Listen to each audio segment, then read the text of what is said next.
ജിഫ്രി തങ്ങൾ നയിക്കുന്ന സമസ്ത ശതാബ്ദി സന്ദേശയാത്ര ബഹിഷ്കരിച്ച് സമസ്തയിലെ ലീഗ് അനുകൂല വിഭാഗം. ജിഫ്രി തങ്ങളുടെ യാത്രയുടെ ഉദ്ഘാടന പരിപാടിയിൽ പാണക്കാട്ടെ പ്രധാന നേതാക്കൾ പങ്കെടുത്തില്ല.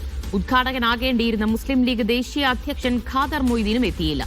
യാത്രയുടെ പതാക കൈമാറ്റം പാണക്കാട് നിന്നും നടത്താമെന്ന ധാരണ തെറ്റിച്ചെന്ന് ലീഗ് അനുകൂല വിഭാഗം പറയുന്നു. ജംഷീർ കൊടിഞ്ഞി വിവരങ്ങൾ നൽകും. ജംഷീർ, എന്താണ് ശതാബ്ദി സന്ദേശയാത്രയിൽ നിന്ന് ലീഗ് അനുകൂല വിഭാഗം പങ്കെടുക്കാതിരിക്കാൻ കാരണമായത്? ദിവ്യ, സമസ്തയുടെ 100ാം വാർഷികത്തോടനുബന്ധിച്ചാണ് സമസ്ത അധ്യക്ഷൻ ജിഫ്രി മുത്തുക്കോയ തങ്ങളുടെ നേതൃത്വത്തിൽ ഇത്തരത്തിലുള്ള ഒരു യാത്ര, സമസ്ത ശതാബ്ദി സന്ദേശയാത്ര നടക്കുന്നത്. അത് നാഗർകോവിലിൽ നിന്ന് ഇന്ന് തുടക്കമാവുകയാണ്. ഈ 28ാം തീയതി മംഗലാപുരത്താണ് അവസാനിക്കുന്നത്. ഇത്തരത്തിൽ 9 ദിവസം നീണ്ടു നിൽക്കുന്ന ഒരു ജാഥയാണ്.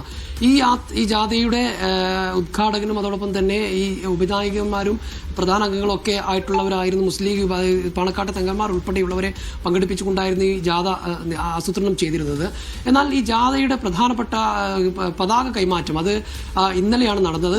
മലപ്പുറം തിരൂർക്കാട് വെച്ച് ആണ് പതാക കൈമാറ്റം നടന്നത്. അത് സംസ്ഥയുടെ general secretary professor K Alikutty Musliyar സംസ്ഥാന അധ്യക്ഷൻ ജിഫ്രി തങ്ങൾ കൈമാറിക്കൊണ്ട് ആ പതാക തിരൂർക്കാട് വെച്ച് പതാക കൈമാറ്റം നടന്നത്. എന്നാൽ നേരത്തെ നിശ്ചയിച്ചത് അല്ലെങ്കിൽ നേരത്തെ തീരുമാനിച്ചിരുന്നത് ഈ പതാക കൈമാറ്റം പാണക്കാട് വെച്ച് നടത്താമെന്നായിരുന്നു. എന്നാൽ അതിന് വിപരീതമായാണ് ഇത് തിരൂർക്കാട് വെച്ച് ഇത്തരത്തിലൊരു പരിപാടി സംഘടിപ്പിച്ചത്.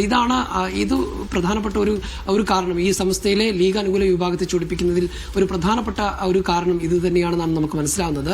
മറ്റൊന്ന്, ഈ ജാഥയുടെ ഡയറക്ടറായി ഉമർ ഫൈസി മുക്കത്തെ നിയമിച്ചു എന്നുള്ള നമുക്കറിയാവുന്നതുപോലെ ഉമർ ഫൈസി മുക്കം പലപ്പോഴും സാദിഖ് അലി തങ്ങൾ ഉൾപ്പെടെയുള്ളവർക്കെതിരെ തുറന്നടിച്ച സംഭവങ്ങൾ പലപ്പോഴും ഉണ്ടായിട്ടുണ്ട്. അപ്പോൾ ഇത്തരത്തിൽ സാദിഖ് അലി തങ്ങൾക്കെതിരെയൊക്കെ രൂക്ഷമായി വിമർശനം ഉന്നയിക്കുന്ന ഒരാളെ ഇതിന്റെ ഡയറക്ടറായി നിയമിച്ചതിലുള്ള അസംതൃപ്തിയുണ്ട്. മറ്റൊരു പ്രധാനപ്പെട്ട ഒരു കാരണം എന്ന് പറയുന്നത്, നമുക്കറിയാം ഈ സംസ്ഥയിലെ പ്രശ്നങ്ങളൊക്കെ രമ്യമായി പരിഹരിക്കുന്നതിന് വേണ്ടി ഒരു സമിതി രൂപീകരിച്ചിരുന്നു. പാണക്കാട് സാദിഖ് അലി ശിഹാബ് തങ്ങളും കുഞ്ഞാലിക്കുട്ടിയും ജിഫ്രി തങ്ങളും ഉൾപ്പെടുന്ന ഒരു സമിതി ഉണ്ടായിരുന്നു. അതിൽ സമിതി ഹൈജാക്ക് ചെയ്തുകൊണ്ട് ഈ സമിതിയുടെ തീരുമാനങ്ങൾക്ക് വില കൽപ്പിക്കാതെ ഒരു വിഭാഗം അവരുടെ തീരുമാനങ്ങൾ പ്രകാരം കാര്യങ്ങൾ മുന്നോട്ട് കൊണ്ടുപോയി.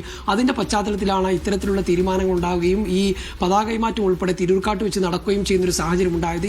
ഈ ഒരു ഘട്ടത്തിലാണ് ഇപ്പോൾ